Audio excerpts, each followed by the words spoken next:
Uh, good evening. My name's Ted Reutzel. Sorry I couldn't be there in person. I've got a business trip. I'm 52 years old. I've been a resident at State College for 40 years. I've been living in the borough for the past 22 years and at Edgewood Circle since 2008. I'm here to talk to you because I'm concerned that SCASD is wanting to change zoning in our neighborhood to allow expanded use of the South Track. And this has been a real issue for us. I think some of you are new to this situation, and I just want to give you a sense of what the impact is, give you some history and give you a sense of what the impact is. So the initial state, prior to 2014, the band crossed the street from the band storage room to the south parking lot and practiced in the south parking lot 6:30 to 8:30, 2 days per week, and they did this for decades. I graduated from State College High School in 1987. They were doing it then. They were doing it before that. They were doing it after that for many years. And back then, high school started rather early, 8, 10. Elementary started a little bit late, and that comes back a little bit later. In May 2014, the high school referendum was approved to renovate the high school on the site, and that plan called for band practicing in the north field. And you can see this; it's wide open to enable that, to allow the band practice in the parking lot like they'd done for God knows how long, 5, 6 decades. High school's construction started in June 2015. In 2018, phase 1 was complete and students moved into the high school. January of 2018. By August 2018, I guess probably completely independent of the high school renovation, the SCASD board approved a change to school times to address identified student sleep issues. They started high school 30 minutes later. They started elementary school 30 minutes earlier. Shortly after that, in November, SCASD requested a zoning variance to allow 70-foot lights at the South Track. And this was rushed through Borough Council because there were delays in Memorial Field renovation. So Memorial Field was being renovated, and the football team didn't have a place to play. So they rushed through these lights. They pushed this variance and rushed it through because of that reason. But residents recognized that this would be could cause long-term issues.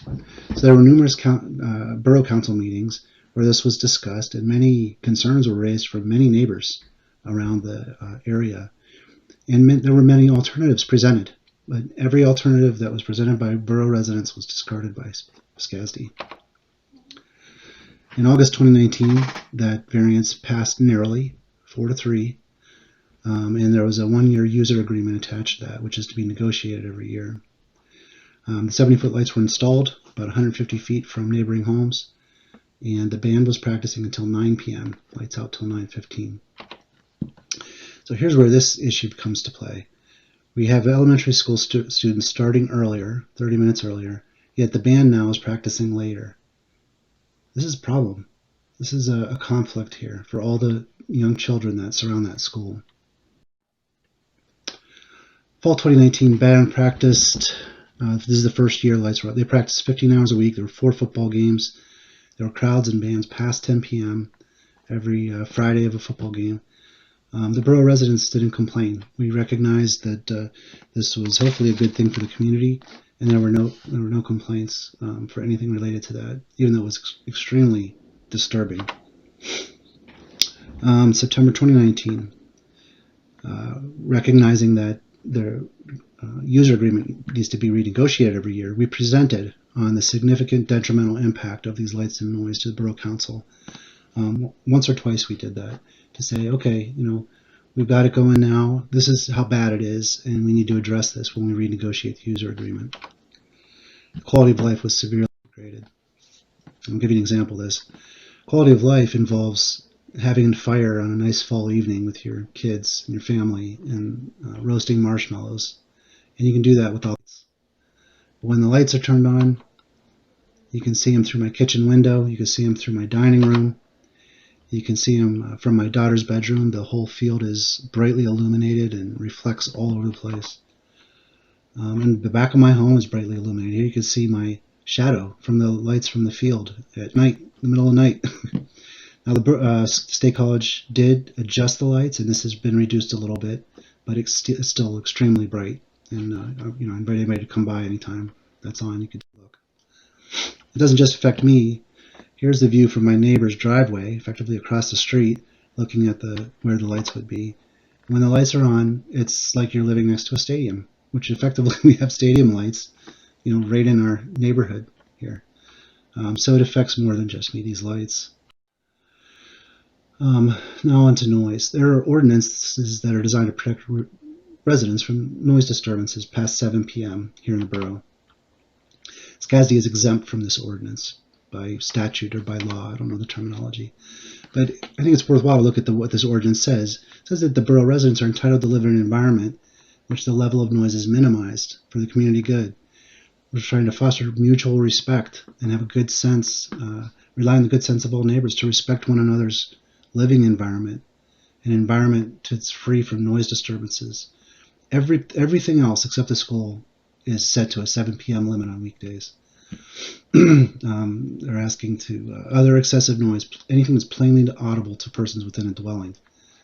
I'm going to show you some video that shows that this is very plainly audible within my dwelling. And my hope is that, recognizing this impact to longtime residents of the borough, SCASD should really work to make accommodations, and they haven't. They haven't really. Some things, but it's not enough.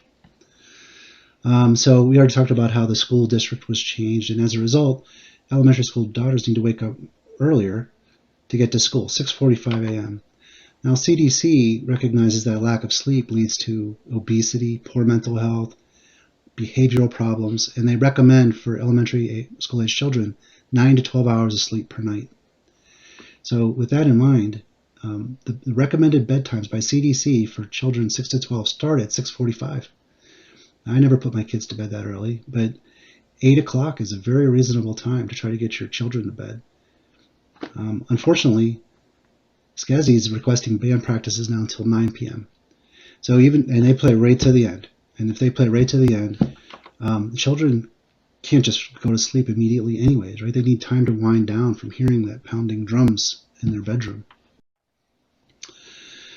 Now, my home's about 150 feet from the borough, or 150 feet from where the band practices. Here's the south field.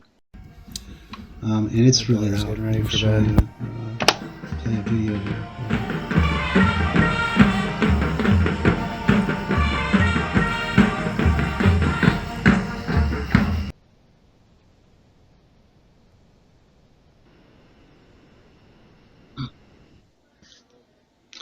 Next, I'll play a clip with my window closed. This is the view inside my house. My daughter's bedroom, the window closed.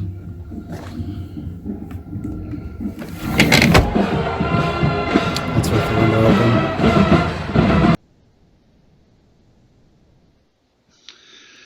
So my phone's microphone doesn't pick up the bass that's reverberating through the room very well, but you get some sense of it there. Now, I'm not the only one affected. I'm the closest of everybody, but within 1,000 feet, there are 51 single-family homes and 17 apartment buildings. There's the Green Tree neighborhood residence. There's Executive House Apartments, Imperial Towers, Nittany Gardens, Southgate Apartments. A lot of these apartments have children. Here you can see a view of their swing set there. That's right next to the South Track. All these little kids are getting affected by this band going so late. It's really a shame. And it's not just affecting children, it's affecting elderly residents. This is a text that one of my neighbors sent, and they allowed me to share it by blocking their name. I want you to look. I don't know how the noise of the band's affecting your house, but it's driving us mad. Her father is affected the most. He set up a separate bed in his office, hoping that would help. He's wearing noise canceling headphones in his own house, just to try to evade the noise that's permeating his house. It's really sad, I think. In July 2020, the operation agreement was renewed, and they did reduce the band till 8 and 8:30. And the committee met monthly to try to find compromise solutions, and several were offered. SCASD didn't come with any compromise solutions. In September 21, however, SCASI did install plantings, which were part of the first agreement. But right now they do little to block light. It might be decades probably before the trees grow tall enough to really have an effect, if they ever will. 70 feet is pretty tall. They also provided a master schedule, I think, to illustrate how complicated the scheduling is. There's a lot going on at the school, there's no doubt, and it is very complicated to try to schedule that. But I try to take a look with a very focused look and look at it holistically. And what I found is that nearby fields, Northfield, I'm not even looking at the parking lot, but the Northfield or Memorial Field, at least one of those is open almost every week. What would that involve? It would involve painting additional lines on the Northfield. This is a low-cost solution. Many schools employ it. SCASI has said, basically we can't do that, and that's not true. If necessary, islands could be removed from the Northfield parking lot. This is another fairly low-cost solution that would afford another venue for the band to play. And the answer is always no. We can't do that. We can't have anybody else park a little bit further away. The point is, compromise solutions do exist. There was also a sound study conducted. Now, the results were provided in February 22, and this is the sound study. You can see they took measurements all over the place. They have a average decibels, peak decibels, minimum decibels. There's guidelines from that say for speech outdoors for moderate distances, sound level drops by 6 dB for doubling of distance. So if we're looking here, band practices here, at the edge of the fence, it's 75 decibel peak. So that means double that distance. Over at my neighbor's house, it's 6 decibels less. That's 69 decibels. So what does that mean? What does 69 decibels mean? The World Health Organization has guidelines for community noise. If the decibel level is above 55 or 50, it leads to serious annoyances. These are their words, World Health Organization. And I can tell you that is true. They're seriously annoyed when you're listening to this. So it's 69 across the street at my neighbor's house. For dwellings indoors, outside bedrooms, if the window's open, 45. We're at 69. For speech intelligibility or for sleep disturbances, we're down at 35 or 30. 69. We're blowing that out of the water, really. So, there's no question. There's serious annoyance when the band's playing that late. There's unintelligibility inside dwellings if the windows are open. I can attest to that. And absolutely, there's sleep disturbance inside bedrooms.